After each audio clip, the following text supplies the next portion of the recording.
A big theme of the conversations that I've been having here on You Think, and that I want to be a theme of this conversation is the word motivation, because like I said, we're talking to a lot of parents, a lot of coaches. They want to help their kids get motivated. They want their players and their sons and their daughters to maximize their potential as athletes. To your point about the money and the transfer portal that we're seeing in college basketball, I think we're seeing numerous examples of players who got a lot of money in the transfer portal and then go to their new destination and they're not the same player. Whatever they're motivated by, it's almost like now that they got the money, they lose their motivation as a player. How would you have handled a situation like that where you give somebody a lot of money and now they're not performing because they don't seem as motivated? How would you handle that as a coach? When you coach a team, it doesn't matter who's getting money or who isn't. You coach the team as this guy deserves to play. Oh, he's not getting any money? Well, he's playing. This guy is getting a lot of money. He's not playing. He doesn't play. That's the only way you can coach. You can't coach any other way.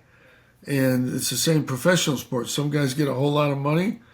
If they're not playing up to that level, then you can't play them. And because the rest of the team sees that. And you have to play the best players. I think one of the problems with transfer portal is it's not just the money, but guys come up a level and to get the money and to get a bigger level.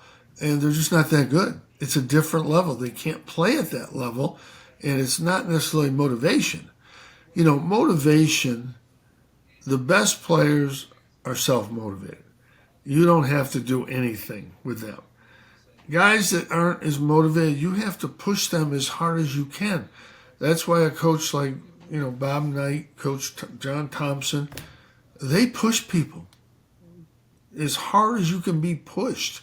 And some players don't like that. But the players that go through that process, they all respected John Thompson. They all respected Bob Knight because he got the most out of them. And as a coach, you have to push. You never, as an individual, work as hard as you can.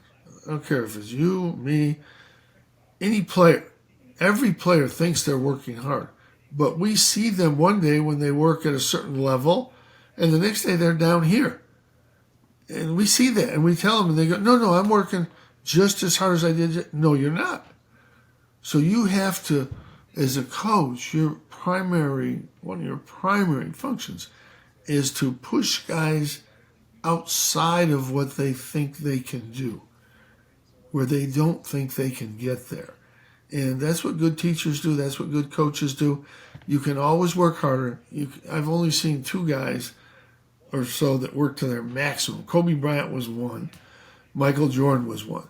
They worked. You didn't have to tell them anything. They hit the court they were working from day one, as hard as they could, playing as hard as they could against whoever. In practice, Kobe Bryant would try to kill the guy. And it was end of practice. He's still trying to kill the guy.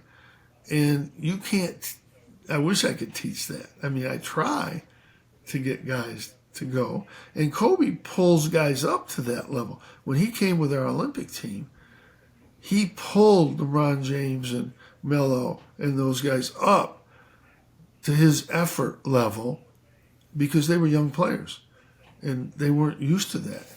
And that's what great players do. That's what great coaches do. They are able to push you.